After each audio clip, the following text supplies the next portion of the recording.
Hi everyone, welcome to my channel. My name is Peter if you're new here. I mainly specialize in nature photography and one of my absolute favorite genres is definitely macros. Today we're gonna do a bit of a geeky stuff. I wanted to compare Zerene Stacker, which I have owned now for several months, to the PlayStation, what am I talking about?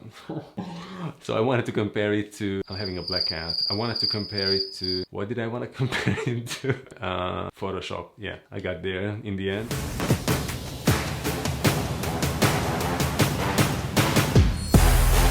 I tested it already on my old 6-year-old Windows and it was so much slower. Sometimes with deeper stacks, just froze, it didn't even work for me. So I wanted to compare it on my new Mac Mini. The Zerene Stacker has been updated, so it fully supports the new M1 architecture. The test is gonna be about stacking 82 images. Let's hop on my computer, do this little comparison, and then we're gonna have a look at the images as well. So let's do it. These are the 82 images of a blue butterfly that I'm gonna be stacking using Photoshop first. We gotta go to File and then Scripts and load files into Stack. And just gonna select all the files that are in this folder.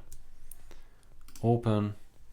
And we're gonna start already aligning it, attempt to automatically align source images. I'm gonna start the stopwatch and then here we go. Right now Photoshop is trying to align all the layers that are being loaded into the image stack. I wonder how long it's gonna take. As I said to you before, on my PC this part was extremely slow and at times it kept freezing. The last time I attempted to stack a 40 image extreme macro shot, it broke down completely. I tried it a number of times and didn't even work. And that was the time when I decided that I needed to invest into a dedicated stacking software, and I went with Zerene after a little bit of research. I was also considering at one stage purchasing an automated macro rail from Cognisys. The reason why I'm mentioning this is because Zerene Stacker has an inbuilt control UI for that particular automated rail, but it's a little bit too expensive. I might even purchase an alternative, much cheaper, yet quite reliable option, a Chinese one, the vMacro system. So far 2 minutes and 20 seconds have lapsed. I'm assuming it will be completed in about 2 minutes. Maybe it won't take that long.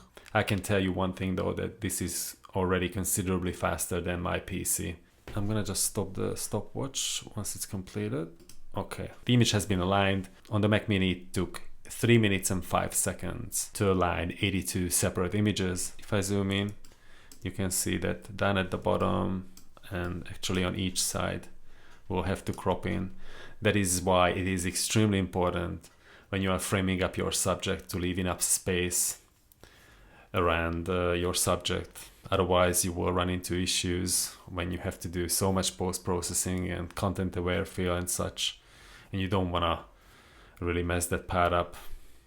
So just leave enough space around your subject to make your life easier in post-processing. In this second part of our task, we gotta go back to Edit and then select Auto Blend Layers. I've got the seamless tones and colors ticked and the content-aware fill transparent areas as well. And then just hit OK. And then we're gonna start this blending business. Once both of these tasks have been completed, then we're gonna just save the file as a JPEG. I won't be doing anything in terms of editing. We're just gonna export the file as it is once it's stacked. And we're gonna do the exact same thing in Zerene Stacker. I might do 2 different variations in that software. It has the PMax, which I tend to use normally, and also a depth map based stacking algorithm. Getting close to the end and we're finished. So overall it took us 5 minutes and 7 seconds to complete this task in Photoshop. Now all I'm gonna do is just go to Layer, flatten the image, and I'm gonna save it as just a normal JPEG. Save as JPEG and just save it. Maximum, baseline, hit OK, quality 12. So let's do the same in Zerene Stacker. Let's open up the program. We're gonna add the files. Let's just select them. So we get all the files loaded, and all we gotta do is align and stack, and I'm gonna use the PMax option, and then we're gonna do the align and stack both the depth map algorithm and the pyramid maximum contrast algorithm. Normally I only use the pyramid maximum contrast, the PMax option. That tends to yield pretty good results, but for the sake of this test comparison, I'm gonna also test both. So we're gonna start stacking and starting the stopwatch as well. It says 6 minutes remaining. I don't think so. I think it's gonna be much faster.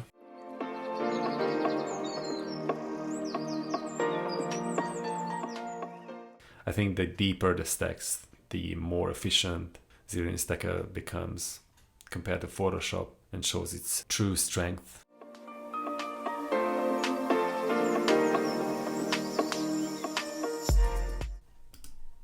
Finished. My assumption was correct. It was still significantly faster than Photoshop. Now we're gonna align and stack using both algorithms.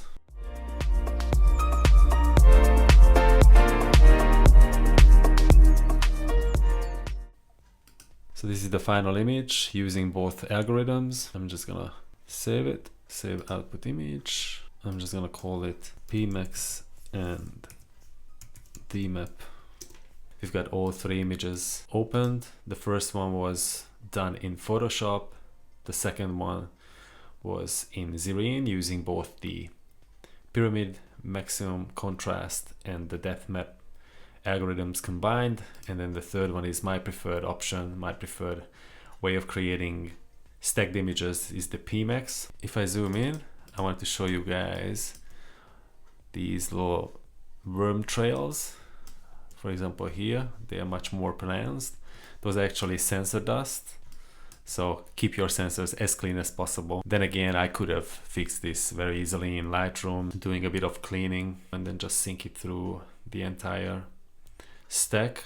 And then this would not have been an issue. Even now, you would still be able to clean this up using the healing brush and the clone stamp tool, albeit it would be quite time consuming. First, we're gonna open these three images right next to each other. So we're gonna go to arrange and then 3 up vertical, and then back to window, and then arrange, match all.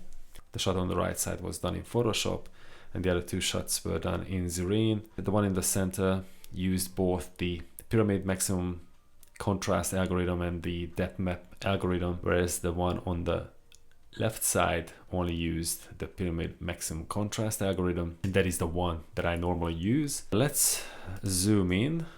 This is the main issue what I have with Photoshop. As you guys can see, it's just unable to properly extract the desired amount of information from certain parts of the image. For example, around these tufts of hair, we lost so much information, and then cloning these back in would take tremendous amount of time, plus there isn't even enough information available from the surrounding pixels. And that is one of the main reasons why I have not been using Photoshop as much. The surrounding part of the image is much cleaner, so in that regard Photoshop has done a better job. Neither of these two. This is one of the main reasons why I stopped using Photoshop for extreme macro shots. The artifacting is considerably worse than in Zerene. Just around the edge of the eye, you can see how much more detail we lost using Photoshop. These individual hairs are much more well defined, and pixel level information is retained at a much higher level. And that is one of the main reasons why I prefer using Zerene.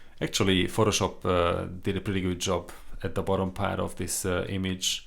These hairs are much more well defined than they were around the eye. Then again, if we look a little bit closer, you can see much more detail. Signal to noise ratio is a little bit worse here. I still prefer that to the one in Photoshop. This one has retained much more detail in this part of the image. Let's zoom out and do a little bit more pixel peeping in other sections of the image. These three are almost identical. They are virtually the same in terms of detail, but the PMax option is definitely the winner again. I definitely prefer using the PMax option in Zerene. The processing time was significantly faster by 30 to 40%, then Photoshop, it also retained the most amount of detail. If you tend to shoot a lot of insects that have tiny little hair and you want all the discernible detail retained, then I can highly recommend using Zerene Stacker. This comes extremely handy, especially if you end up printing your shots. Thank you so much for watching. I hope you enjoyed the video. If you did, then please consider subscribing, and see you guys very soon in the next one.